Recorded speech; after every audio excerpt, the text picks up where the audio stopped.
అనాలిసిస్గా చూస్తే కనుక ఎలా ఉందంటారు బడ్జెట్ గత ప్రభుత్వాల బడ్జెట్తో పోల్చుకుంటే కనుక? మూడు పార్టీల యొక్క వర్షన్ నిన్న బీఆర్ఎస్, కాంగ్రెస్, బీజేపీ. సరే, వాళ్ళ పార్టీ స్టాండ్స్ ఉంటాయి కాబట్టి వాళ్ళ అధికార ప్రతినిధులుగా అంతకన్నా ఎక్కువ మాట్లాడలేరు. అయితే ఒక విషయం ఏంటంటే ఇవాళ 2,91,000 చిల్లరతో ఇవాళ కొత్తగా వచ్చిన కాంగ్రెస్ ప్రభుత్వం తన మొట్టమొదటి బడ్జెట్ ప్రవేశపెట్టినప్పుడు వాళ్ళు అక్కడ చెప్పారు రెవెన్యూ బడ్జెట్ ఎంత అంటే 2,21,000. అంటే ప్రభుత్వానికి వచ్చే ఆదాయం గంత మట్టుకు మాత్రమే. దానిలో కూడా ఇది గవర్నమెంట్ ఇచ్చిన రిపోర్టే. అలా వాళ్ళు ఇచ్చిన రిపోర్ట్లు ఏమి ఇచ్చారంటే state share in central taxes, అంటే మన ప్రభుత్వం నుంచి వెళ్ళి జిఎస్టీ సెంట్రల్ గవర్నమెంట్ పోయినప్పుడు మళ్ళీ అక్కడి నుంచి వెళ్ళి కూడా కొన్ని పైసలు మళ్ళీ సెంట్రల్ గవర్నమెంట్ నుంచి వెళ్ళి స్టేట్కి వస్తాయి. దాని వాటా ఏంటంటే 26,216. ఇది సెంట్రల్ గవర్నమెంట్ మన స్టేట్ నుంచి వెళ్ళి వసూలు చేసిన జిఎస్టీలో ఇచ్చిన వాటా. రెండవది సేల్ ట్యాక్సెస్ అండ్ డ్యూటీస్, అంటే ఇక్కడ తెలంగాణ ప్రభుత్వం రకరకాల పన్నుల విధానం ద్వారా రకరకాల విధానాల ద్వారా అది సేకరించిన ఆదాయం ఏంటంటే 1,38,181. ఇకపోతే ఈ నాన్ ట్యాక్స్ రెవెన్యూస్లో ఇంట్రెస్ట్ రిసీట్స్, అంటే ఏదో కొన్ని ఆస్తుల మీద ఈ ప్రభుత్వానికి ఎంత వచ్చిందంటే 712 కోట్ల రూపాయల ఆదాయం రావడం జరిగింది. ఇక ఇంకో ముఖ్యమైన పద్ధతి ఏంటంటే ఇక్కడ మన బీజేపీ ప్రతినిధి క్రాంతి మాట్లాడు, ఇప్పుడు other non tax revenue including grant in aid from centre, ఇది 56,131 కోట్లు. మొత్తం కలిస్తే ఎంత అంటే 2,21,243. ఇది ప్రభుత్వానికి వస్తున్న ఆదాయం. మరి ప్రభుత్వం ఇప్పుడు మిగతా దానిలో చెప్పిన దానిలో ఎట్లున్నదంటే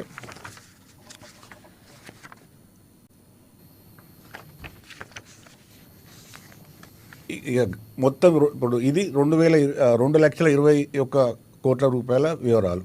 గవర్నమెంట్ బడ్జెట్ ఎంత ప్రవేశపెట్టింది? 2,91,000 కోట్లు. అయితే మరి అది మిగతాది ఇక్కడి నుంచి వచ్చినట్టు అంటే రెవెన్యూ రిసీట్స్ 2,21,242 కోట్లు. నేను ఇంతకుముందు చెప్పిన మిగతా అమౌంట్లో పబ్లిక్ డెట్ అంటే ప్రభుత్వ రుణాలు ఎంత ఉన్నదంటే 62,112.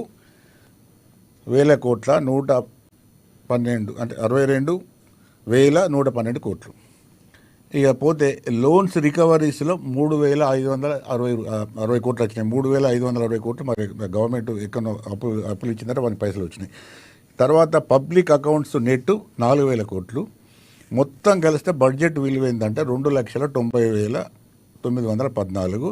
తర్వాత మిగతా కొన్ని ఇది పబ్లిక్ డెట్ రీపేమెంట్లో కొంత పైసలు వచ్చినాయి. దాన్ని మొత్తం కలుపుకుంటే 2,91,159.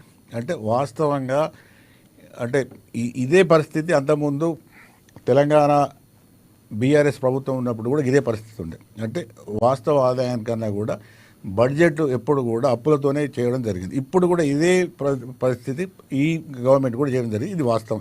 ఇది ఇచ్చిన డాక్యుమెంటు ఆంధ్రప్రదేశ్ గవర్నమెంట్ ఇవాళ బడ్జెట్ ప్రవేశపెట్టింది, నాది కాదు. అయితే ఇక్కడ ఈ సమస్య ఏంటంటే మరి ఈ పైసలు ఇప్పుడు 2,91,000 బడ్జెట్ కదా. ఇప్పుడు అంతకుముందు రామ్మోహన్ గారు ఏమన్నా కూడా అంతకుముందు కేసీఆర్ ప్రభుత్వంలో ఉన్నప్పుడు ప్రభుత్వం అప్పులు చేయకుండా అభివృద్ధి అవుతుంది అని వాళ్ళు చెప్పారు. ఇప్పుడు అదే మాట ఇప్పుడు కాంగ్రెస్ కూడా అంటున్నది. అయితే ఇప్పుడు వీళ్ళు మేజర్గా మరి 2,91,000 దేనికి పెట్టారంటే ఒక 2-3 పద్ధతులకు బాగా పెట్టారు. ఒకటి ఏంటంటే వ్యవసాయ రంగానికి చాలా పెద్ద ఇప్పుడు ఇవాళ బడ్జెట్ కేటాయింపులో జరిగింది ఏంటంటే 72,659 కోట్లు. 72,659 కోట్లు అంటే 2,91,000లో 72,659 కోట్లు అంటే చాలా పెద్ద అమౌంట్. ఇది తర్వాత రెండో పెద్ద పద్ధతిగా మనం చూస్తే సంక్షేమంలో కూడా వాళ్ళు ఎట్లు ఇచ్చారు. ఎస్సీ సంక్షేమానికి 33,000 కోట్ల 33,124 కోట్లు. ఎస్టీ సంక్షేమానికి 17,056 కోట్లు. బీసీ సంక్షేమానికి 9,200 కోట్లు. మైనార్టీ సంక్షేమానికి 3,300 కోట్లు. అట్లాగే స్త్రీ శిశు సంక్షేమం ఇంతకుముందు రామ్మోహన్ గారు అన్న శిశు వాళ్ళకు పెద్ద అనుకున్నంత పెద్దగా ఇవ్వలేదని దానికి ఎంత ఇచ్చారంటే 2,736 కోట్లు. ఇది మొత్తం కలిపితే ఎంత అవుతున్నది అంటే దాదాపుగా 50, 59, 61, 65,000 కోట్ల పైన సంక్షేమానికి ఇవ్వడం జరిగింది. ఒకవైపు ఏమో 72,000 కోట్ల చిల్లర వ్యవసాయ రంగానికి, ఒకవైపు 60,000 కోట్ల పైన సంక్షేమానికి, అంటే అన్ని కింది వర్గాల వాళ్ళకు, అంటే ఎస్సీ, ఎస్టీ, బీసీ, మైనార్టీ, శిశు, మహిళా సంక్షేమం. ఈ రెండు పెద్ద కేటాయింపులు జరిగింది. తర్వాత కొంతమేరకు గ్రామీణ పంచాయతీ రాజు కూడా 20 ఎంత ఇచ్చారంటే వాళ్ళు 29,816 కోట్లు ఇవ్వడం జరిగింది. అంటే దానిలో రూరల్ డెవలప్మెంటు, రకరకాల పంచాయతీ రాజు ఇట్లా చూసుకుంటూ పోతే జెన్కో వాళ్ళకు 16 కోట్లు, 16,000 కోట్లు, ఆరోగ్యానికి 11,000 కోట్లు, విద్యారంగానికి 21,000 కోట్లు. అంటే అన్ని వర్గాలు కవర్ చేసింది. అయితే ఇవాళ అంటే నేను చెప్పిన తర్వాత మీరు రియాక్ట్ కాదు, ఎట్లా రియాక్ట్ అయితే రావుగారు. ఇవాళ బట్టి విక్రమార్క గారు బడ్జెట్ ప్రవేశపెడుతూ మాది వాస్తవ బడ్జెట్, అంకెల గారటి కాదు, ఇది మేము ఏం చెప్పినామో అది తూచా తప్పకుండా చేస్తామని ఫస్ట్ ఆయన మాట అన్న తర్వాతనే బడ్జెట్ ప్రవేశపెట్టడం జరిగింది.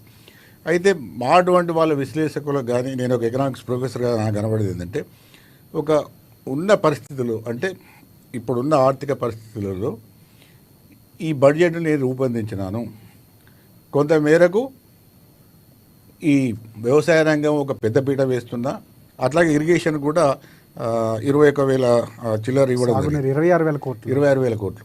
26,000 కోట్లలో 16,000 కోట్లు మళ్ళీ అప్లై, అది ఇంట్రెస్ట్కి పోతుంది. అయితే ఈ మేము పెద్దపీట వేస్తున్నాం వ్యవసాయ రంగానికి, సంక్షేమ రంగానికి, రెండు ప్రధానమైన అంశాలుగా వాళ్ళు చెప్పుకోవడం జరిగింది. తర్వాత మిగతా వాళ్ళకు కూడా మేము కొంత కేటాయింపులు చేయడం చెప్పడం జరిగింది.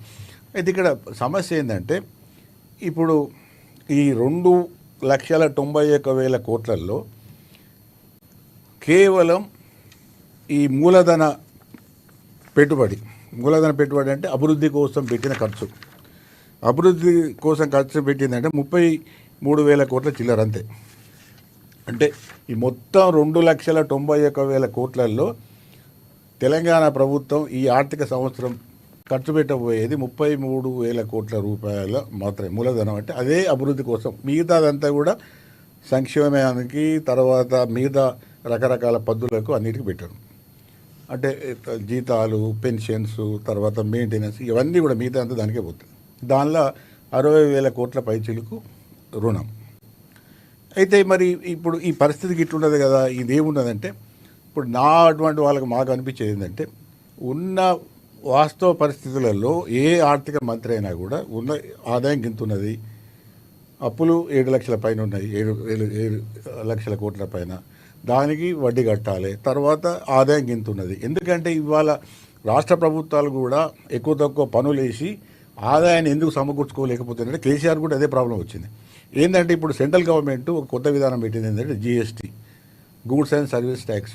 పెద్ద ఎత్తున రాష్ట్రంలో ఆదాయాలు వచ్చే చాలా మట్టుకు కేంద్ర ప్రభుత్వానికే పోతున్నాయి. కేంద్ర ప్రభుత్వం ఇక్కడ జరుగుతున్నది ఏంటంటే, కొంత ఇప్పుడు ఈ కేంద్ర నిధులు కూడా ఎట్లా పంపకం చేయాలి రాష్ట్రాలకు, కేంద్రం దగ్గర డబ్బులు ఉంటాయి, ఆ డబ్బులను రాష్ట్రాలకు ఏ ప్రాతిపదికన ఏ సూత్రంతో ఇవ్వాలి. ఇవ్వడంలో వాళ్ళు ఏం చేశారంటే, ఒక 2 ఇంపార్టెంట్ కండిషన్స్ పెట్టి, ఒక సూత్రం ఏంటంటే, జనాభా ఎక్కువ ఉంటే వాళ్ళకి ఎక్కువ ఇవ్వాలి. ఒక రాష్ట్రానికి జనాభా ఎక్కువ ఉంటే జనాభా దామాషాలో ఈ కేంద్ర నిధులు వాళ్ళకు పోవాలి. రెండవది ఏంటంటే వెనుకబడతనం, ఒకవేళ ఆ రాష్ట్రం ఎక్కువగా వెనుకబడతనం ఉంటే కూడా వాళ్ళకి ఎక్కువగా ఇవ్వాలి.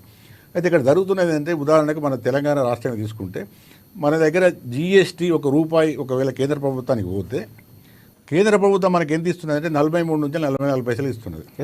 రేవంత్ రెడ్డి గారు కూడా చెప్పారు. ఇది వాస్తవం, ఎవరు చెప్పినా కూడా ఇది లెక్కలేదు. సెంట్రల్ గవర్నమెంట్ ఇప్పుడు మనం సొంతంగా చెప్పింది కాదు, లేకపోతే లెక్కలు చెప్తున్నాడు. అయితే 53-54 పైసలు వేరే రాష్ట్రాలకు పోతున్నాయి, ముఖ్యంగా యూపీ, బీహార్, అటు వెనుకబడ్డ రాష్ట్రాలు. అంటే దేశంలో అవన్నీ రాష్ట్రాలే కాబట్టి దానికి కూడా అవసరం అంటే అవసరమే, ఓకే. అయితే ఇక్కడ జరుగుతున్నది ఏంటంటే, రాష్ట్ర ప్రభుత్వాలు వేరే విధంగా పెద్ద ఎత్తున ట్యాక్సులు వేసి ఆదాయాన్ని సమకూర్చుకునే మార్గాలు తక్కువగా ఉన్నాయి. రెండో వైపు కాంగ్రెస్ కూడా ఎట్లా దీనిలో ఈ ఇష్యూలో ఇరుక్కుపోయిందంటే, ఇప్పుడు ఈ పథకాలకు అన్నిటి కూడా దాదాపు 60-65 కోట్ల రూపాయలు కావాలి. అంటే ఉన్న కమిట్మెంట్తో పాటుగా, ఉన్న వ్యయంతో పాటుగా ఇంకా వీళ్ళు చేసిన